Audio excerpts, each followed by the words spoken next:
matutupad na ang pangarap ni Papa. Dahil dito natin itatayo ang ating dream house. Uy, anong ibig mong sabihin?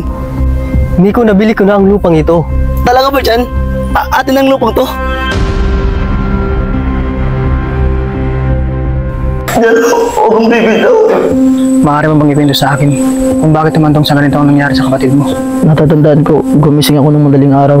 Tapos nagpaalam ako sa kanya ng saglit para may kunin lang. Jan!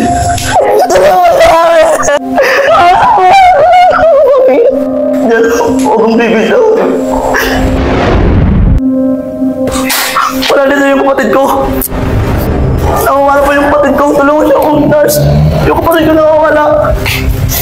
Siya yung nurse na lumapit sa akin kanina. Natatanda mo ba siya? Hindi. Yung isang lalaking kasama ng naaksidente. Hindi yan totoo. Nagsasinungaling ka sa akin. Sabihin mo totoo. Andito rin yung kaibigan ko si Clyde. At alam niya nandito yung kapatid ko. Yan, si Clyde yan. Pumasok sa separation room. Yan si Clyde. Dala niya yung kapatid ko.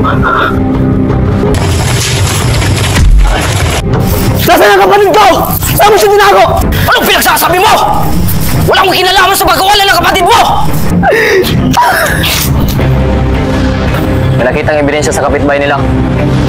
Bakit mo tuminaw sa kapatid ko? Ano bang kasalanan niya?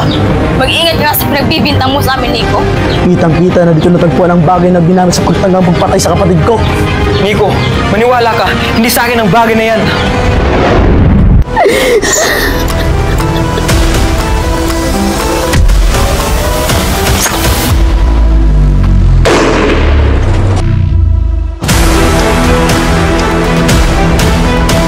Abi, pumunta ka dito! Ano yung kapatid ko? Ano yung kapatid ko? Anong ibig sabihin nito? Men, move!